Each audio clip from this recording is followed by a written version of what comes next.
Hello students, good morning to all of you. आज हम एक क्वेश्चन लेकर आए हैं जो 12th स्टैंडर्ड के पर्पस से काफ़ी इंपॉर्टेंट क्वेश्चन है, जो ऑलमोस्ट एवरी ईयर एग्ज़ाम में पूछा जाता है। So the question is, if theta is the angle between A cap vector and B cap vector, then prove that sine theta by 2 is equals to 1/2 into A cap minus B cap का mod होता है। So for solving this question, सबसे पहले हमें कुछ important फार्मूले का पता होना बहुत ज़रूरी है। सबसे पहले हमें एक फार्मूला आता है ए कैप। किसी भी वेक्टर का जब हम कैप वेक्टर निकालते हैं तो उसकी वैल्यू होती है ए वेक्टर अपॉन उस वेक्टर का मैग्नीट्यूड। यानी किसी भी वेक्टर का अगर हमें कैप निकालना है तो उस वेक्टर को उसके मैग्नीट्यूड से डिवाइड कर दो तो कैप वेक्टर आ जाता है। Second, A dot B. A dot B की जो वैल्यू होती है वो ए का मैग्नीट्यूड इंटू बी का मैग्नीट्यूड इंटू कोस थीटा, या जनरली हम बोल सकते हैं ए बी कोस थीटा के होता है।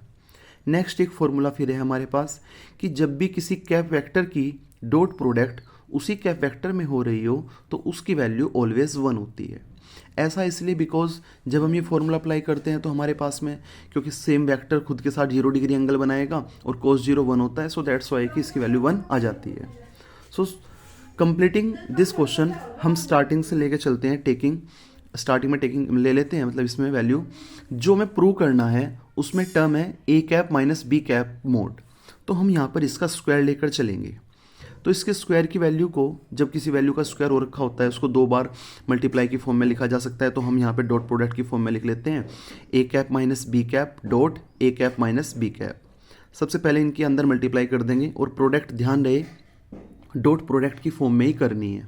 तो ए की ए में dot A cap minus A dot B cap, A cap dot B cap minus B cap dot A cap और plus B cap dot B cap, ये आ जाएगा।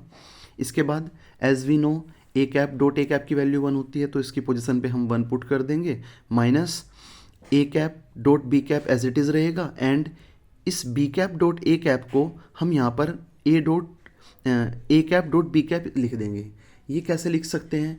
बिकॉज जो डॉट प्रोडक्ट होती है वो कोमोटेटिव लॉ को फॉलो करती है, यानी डॉट प्रोडक्ट के अंदर हम ए डॉट बी को बी डॉट ए लिख सकते हैं, इससे कोई इफेक्ट नहीं पड़ेगा। वाइल हम ये सेम चीज़ क्रॉस प्रोडक्ट में नहीं कर सकते, वहाँ पर एक माइनस का डिफरेंस आ जाता है और फिर प्लस बी डॉट बी की वैल्यू 1 आ जाएगी। तो ये 1 + 1 हमारे पास में 2 आएगा, minus A cap dot B cap minus A cap dot B cap, इसको हम सम कर देंगे तो ये 2 into A cap dot B cap हो जाएगा। नेक्स्ट 2 माइनस 2 इंटू, अब यहाँ पर हम A cap dot B cap दो वेक्टर की डॉट प्रोडक्ट का फॉर्मूला अप्लाई कर देंगे, which is A cap mod B cap mod into cos theta. तो 2 माइनस 2, इन दोनों के मैग्नीट्यूड 1 1 होंगे, तो 1 into 1 is equal to cos theta. तो हमारे पास वैल्यू आएगी 2 माइनस की 2 cos theta. 2 as it is रखेंगे, इसमें से कॉमन आ जाएगा, ये हमारे पास बचेगा 1 माइनस के कोस थीटा। 1 माइनस, अब इस कोस थीटा को हम यहाँ पर कोस थीटा का हाफ एंगल का फॉर्मूला ब्रेक करेंगे in terms of sine, so that ये 1 से 1 कैंसिल हो जाए।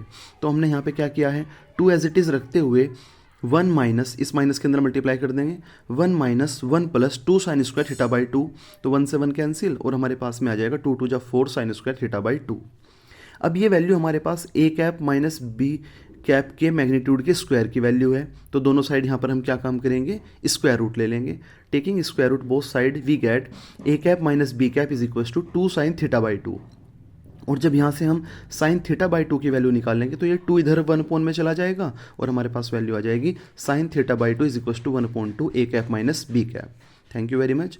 और ये क्वेश्चन जो है आपके बोर्ड में ऑलमोस्ट एवरी ईयर पूछा जाता है, CBSE बोर्ड हो चाहे फिर कोई स्टेट बोर्ड हो।